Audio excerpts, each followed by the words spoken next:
नमस्कार मंडळी, माठ घेताना नेहमी अशा पद्धतीने वाजून बघायचं. जर छान असा टणटण आवाज येत असेल तर माठ व्यवस्थित आहे, गळणार नाही हे समजायचं.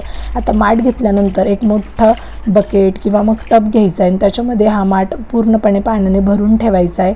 आणि तुम्ही साईडने पण जर पूर्ण टब भरला पाण्याने, म्हणजे बाहेरून माठाचे पाणी असेल तर आणखी चांगलं.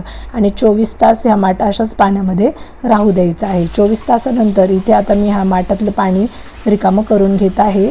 तर हे पाणी आपण तुम्ही झाडांना घालू शकता, हे पाणी फेकून द्यायचं नाही. आता उन्हाळा चालू आहे तर थंडगार पाणी असं सगळ्यांनाच प्यावंसं वाटतं. तर माठ घेतल्यानंतर एकदम छान थंड पाणी होण्यासाठी काय करायचं, त्याच्या आतमध्ये मीठ टाकायचं. 24 तास तर पाण्याने हा माठ भरून ठेवायचा. त्याच्यानंतर पाणी ओतून द्यायचं आणि त्यानंतर याच्यामध्ये मीठ टाकलं आहे मी आणि 1 तांब्याभर पाणी टाकलं आहे. आता याला तसंच राहू द्यायचं. आता आपण हा माठ बाहेरून सुद्धा क्लीन करून घेणार आहोत. तर त्यासाठी एक स्क्रबर घ्यायचं आहे आणि त्यावर मीठ टाकलेलं आहे मी 1 चमचा. आता या स्क्रबरच्या मदतीने मिठाने छान असा हा माठ बाहेरच्या साईडने व्यवस्थित असा घासून घ्यायचा आहे. शक्यतो स्क्रबर जुनं वापरायचं नाही आहे, जास्त साबण लागलेलं वापरायचं नाही. नवीन स्क्रबरचा तुम्ही इथे वापर करू शकता. आता मिठाच्या मदतीने सगळीकडून आपल्याला छान हा असा माठ घासून घ्यायचा आहे हलक्या हाताने आणि खूप काळजीपूर्वक आपल्याला हा माठ घासायचा आहे. त्यानंतर आता मी इथे मिठाने घासल्यानंतर याला बाहेरच्या साईडने व्यवस्थित असं पाण्याने धुवून घेत आहे.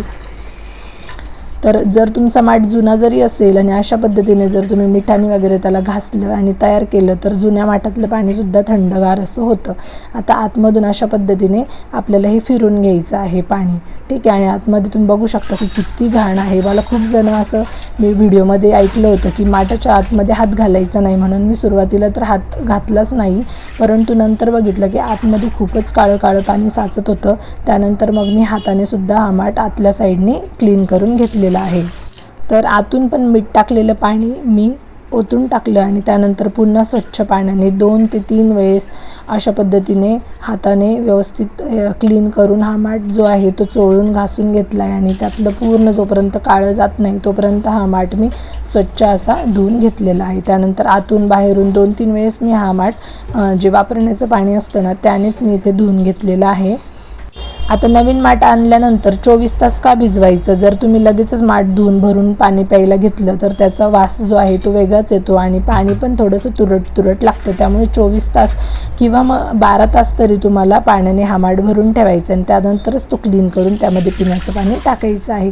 आता नळाच्या पाण्याने मी हा स्वच्छ माठ धुतल्यानंतर इथे पिण्याचं पाणी टाकलं होतं आतमध्ये 1 तांब्याभर आणि त्याच्यानंतर ते सुद्धा व्यवस्थित आतून पिण्याच्या पाण्याने मी धुवून घेतलेलं आहे. आता तेच पाणी मी एका मग्ग्यामध्ये ओतून घेतलं आहे आणि त्याच पिण्याच्या पाण्याने आपण आता हा माठ बाहेरून सुद्धा धुवून घेणार आहोत. तर हा माठ आता स्वच्छ असा पिण्याच्या पाण्याने पण आपण धुवून घेतलेला आहे. आता पिण्याचं पाणी याच्यामध्ये टाकण्यासाठी हा माठ रेडी आहे. तर याच्या खाली आपल्याला काहीतरी स्टँड वगैरे ठेवायचं आहे. तर घडवणची जी असते ना ती इथे मी ठेवलेली आहे.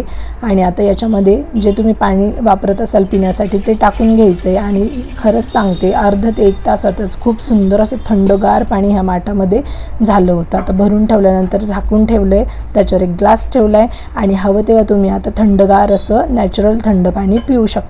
आणि माठातलं पाणी पिण्याचे खूप सारे फायदे पण आहेत. तर नक्की तुम्ही ह्या उन्हाळ्यामध्ये असा माठ नक्की घेऊन तयार करा आणि त्यातलं थंडगार पाणी प्या. व्हिडिओ आवडला असेल तर व्हिडिओला लाईक, शेअर आणि सबस्क्राईब करायला विसरू नका. धन्यवाद.